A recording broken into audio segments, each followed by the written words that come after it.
Así es, seguimos con más contenido en nuestra revista familiar Hola Familia y sin duda los temas de igualdad e inclusión nos mueven, nos permite visibilizar la problemática de ciertos sectores como son las personas con discapacidad y es nuestro compromiso promover proyectos que vayan en beneficio, que son pocos quizá, pero no menos importantes. Según datos del Consejo Nacional para la Igualdad de Discapacidades, más de 13,000 personas en la provincia de Santo Domingo de los Áchilas tienen alguna discapacidad. De ellos, la física ocupa el primer lugar y los varones son aquellos que presentan con mayor incidencia. Tengo a mi lado ya a Juan Carlos Jiménez, acompañante de inclusión de Fe y Alegría. Precisamente vamos a hablar acerca de la realidad de las personas con discapacidad en Santo Domingo. Bienvenido y muy buenos días. Un placer poder entrevistarle y sobre todo hablar sobre estos temas tan fundamentales para una sociedad de igualdad. Muchas gracias, Raquel. Es un placer que estos temas sean visibles, porque si no pasan desapercibidos para la sociedad. Así es, como lo dije, tal vez un sector pequeño pero no menos importante. Correcto. Coméntenos cómo está la situación actual en el tema de personas con discapacidad. ¿Cuáles son los principales limitantes, las estadísticas acerca de este tema, que usted es conocedor de ello? Correcto. Es un tema muy amplio. Yo tengo confianza de que sea solamente el primero y haya algunos más, ¿verdad? Pero vamos a empezar con la realidad. La realidad es que, gracias a Dios, mira, en estos 9 años empecé con un proyecto temporal y me quedé aquí, ¿verdad? Permanente. Permanente ya. En estos 9 años hemos dado pasos muy buenos, muy grandes. Para que te hagas una idea, en el 2010-2011 apenas había estudiantes incluidos en aulas regulares. Hoy todas las escuelas particulares fiscales tienen niños incluidos en aulas regulares. Cosa que antiguamente se decía, bueno, tiene una discapacidad, que vaya a una escuela especializada, lo guardamos ahí, a veces incluso había temor e incluso un estigma social para no sacarlo de la casa, para que no fueran al parque, al mercado, etc. Y hoy día ya se ha normalizado, ese paso sí se ha dado. Los estudiantes con discapacidad ya están presentes también en la educación regular. ¿Tienen acceso en el tema educativo? Sí, sí. Ahora bien, esto es lo que sucede con las personas, los jóvenes, los niños que tienen discapacidad de pronto leve. ¿Qué pasa con los que tienen discapacidad más severa? ¿Cuál es la realidad en ellos?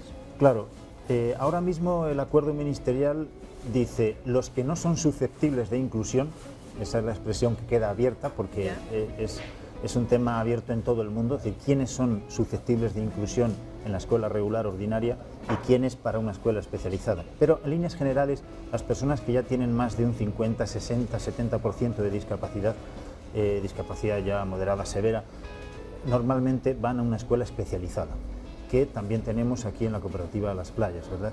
¿Qué ocurre? Pues que está saturada. Hoy por hoy, aquí en Santo Domingo, solamente hay una escuela de educación especializada, que es... Ya personas que tienen discapacidad severa. En este caso intelectual estamos hablando precisamente. Sobre todo intelectual, correcto. Que es la que ocupa el segundo lugar a nivel provincia, no la intelectual. Correcto. Ahora bien, hablemos un poquito de la física. Según datos es la que ocupa el primer lugar a nivel país y también a nivel provincia. Sí. ¿Qué podemos decir acerca de ello, no? Y los varones en este caso son los que tienen la mayor incidencia. ¿Cómo está el tema de inclusión, accesibilidad, entre otros? Correcto. Todos pudimos ver esas rampas que se hacían en el anillo vial. Ajá, e incluso podemos observar cómo las nuevas calles, la peatonal, la 29, que se han hecho nuevas, ya son más accesibles. Es decir, sí estamos creciendo en accesibilidad. ¿Qué ocurre con la educación? Vamos a ver, las personas con discapacidad física, si no tienen comprometido lo intelectual, se incluyen en la escuela ordinaria. Normal, no pasa nada y no hay tanto limitante. No hay tanto limitante y de hecho hay muchísimas personas, hasta en silla de ruedas, o sea, con una parálisis ya seria, que bueno, son abogados, empresarios, etcétera, ¿verdad? Siempre y cuando no tenga comprometido lo intelectual. Lo mismo ocurre con la discapacidad auditiva y la discapacidad visual. Si no tiene comprometido lo intelectual, ellos puede llevar una vida sus estudios normal. Normal en este caso y no hay tanta discriminación, ¿se podría decir en este caso?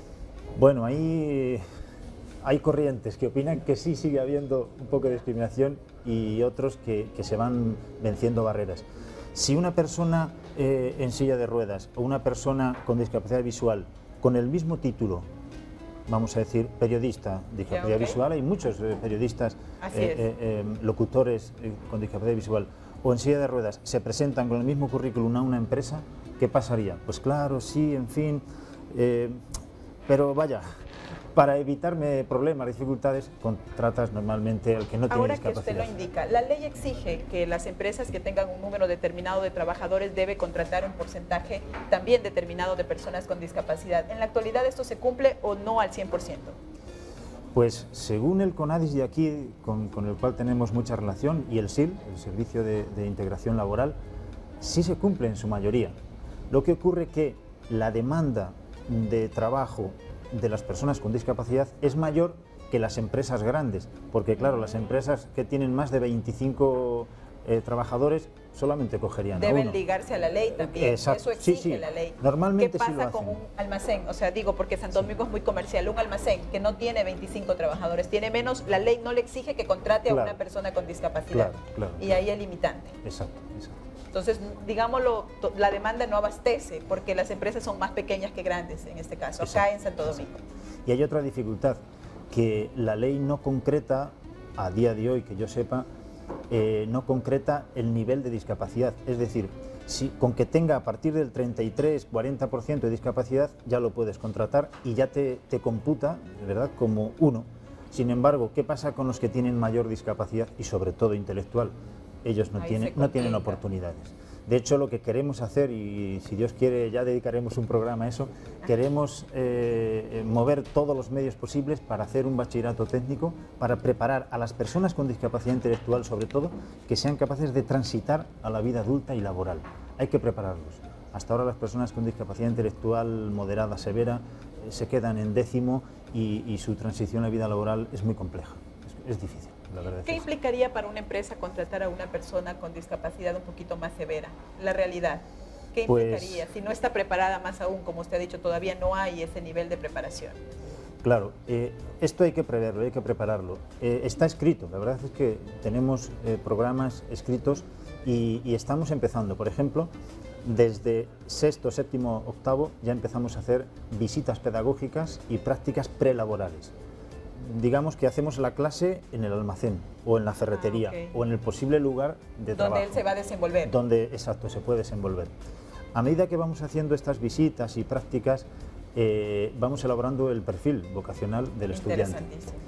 Y a veces, efectivamente, encaja su perfil y sus prácticas con una empresa que dice, bien, te abro mis puertas. En general, nos han abierto las puertas. O sea, sería una manera como de pasantía, pero con el objetivo de que se quede laborando. Qué interesante. Sería maravilloso que logremos una sociedad a mediano plazo de que acoja a estas personas y puedan desenvolverse de mejor manera. Otro tema es la comunicación. De pronto va una persona sordomuda, muda, no sé, a trabajar. ¿Cómo está el tema de comunicación? No es cultural que todos sepamos lenguaje de señas y eso implica pues una falta de poder conectarse con las demás personas. Cierto. ¿Cómo está el índice de personas de pronto sordas o mudas en Santo Domingo? Pues vamos a ver, se han dado muchos pasos también al respecto. Recuerdo que hace 10 años todavía había una duda de si eran signantes con lengua de señas, si eran oralistas, etcétera, ¿no? Hoy por hoy ya se han empoderado de su lengua.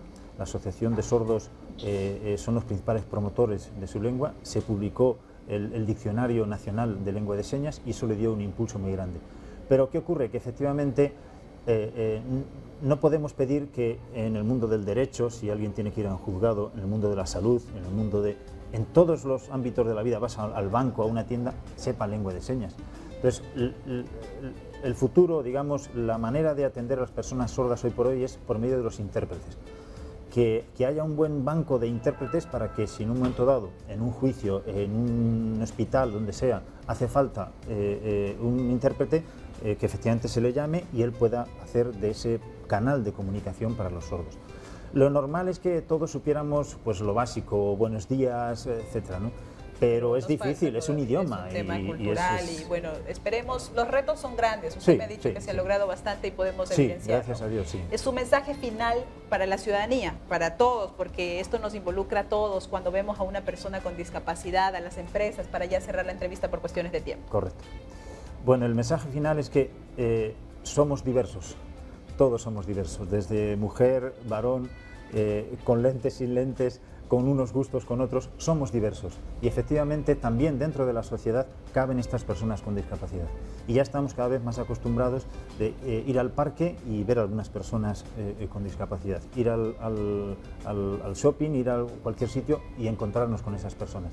Esto lo tenemos que normalizar, forman parte de nuestra vida. Así es, son parte de, no menos importantes tampoco. Esperamos y aspiramos que a mediano plazo seramos una sociedad incluyente y participativa, sobre todo en cosas positivas. Agradecemos su presencia, nos pasaríamos todo el día hablando de temas de inclusión porque realmente nos mueven, nos motivan. Esta fue la entrevista con Juan Carlos Jiménez, acompañante de Inclusión, Fe y Alegría.